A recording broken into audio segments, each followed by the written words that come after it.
Hello again, railroaders, and welcome back to the CSX Odessa subdivision. Today we have a very special locomotive that has just arrived from ScaleTrains.com out of Tennessee. So without further ado, let's review the ScaleTrains Rivet Counter EMD SD40-3.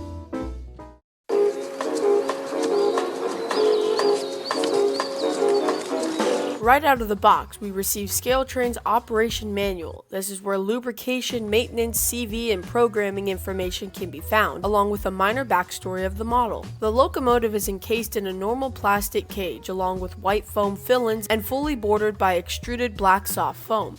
This is a great box that should keep the locomotive and all of its detail intact through transportation and storage. Pull back the plastic covering and carefully grab the engine by either its midsection or the fuel tanks. This will ensure that all chassis and roof details are not damaged. Finally, cautiously remove the foam from between the body and the handrails. Now we're ready to run this guy.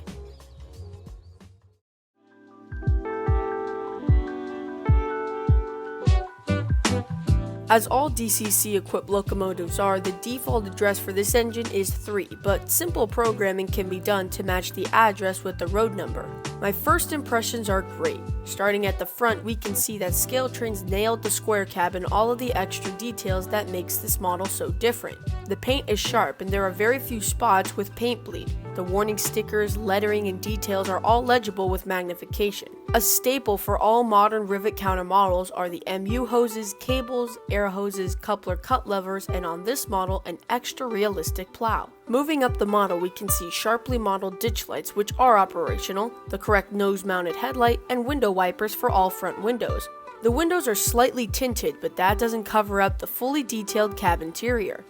Finally, the number boards are sharply decaled, with a thin plate of glass on top for extra protection. On the top of the engine, we can see crisp PTC antennas, extra grab irons, and a brass K5 LA horn, with finely edged fan grills with visible fans inside. Moving to the side of the model, we can see CSX's dark future blue paint scheme with yellow highlights, including flexible handrails, the YN3B boxcar logo, and the correct EMD warning stickers. The fuel tanks and trucks are coated in CSX's charcoal black paint with fuel gauges, sand hoses, speed readers, and even rotating end caps on the sides of the trucks. ScaleTrains actually sent a small bag of extra end caps in case any of the existing ones pop off or are lost. The engine side doors are finely modeled with extra latches, locks, handles, and more safety decals.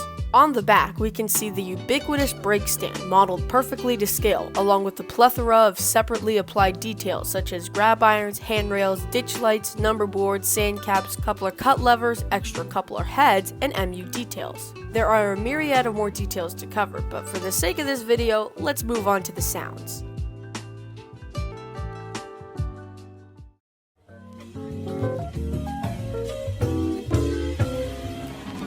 Part of what makes this model so expensive is the usage of the brand new ESU Loc Sound 5 decoder. Dual cube speakers are used to blast out loud, crisp, and realistic EMD 645E3 prime mover sounds. A sound card also comes with 2 super capacitors for smooth operations over weak electrical track sections. Let's just say this engine makes your track work look really good.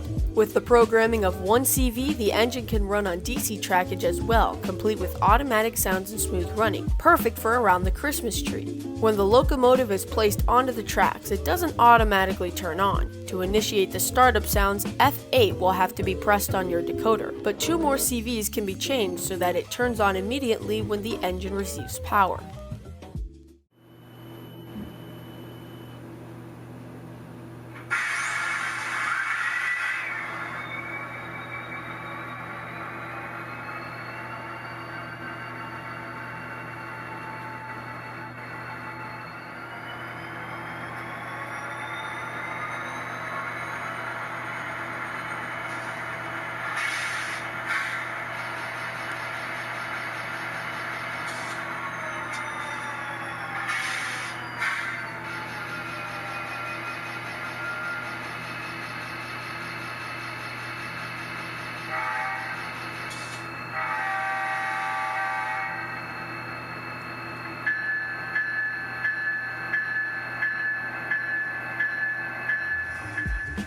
Now that 4048 is all warmed up and ready to go, let's begin the breaking in process by doing some switching and slow speeds on the Odessa sub.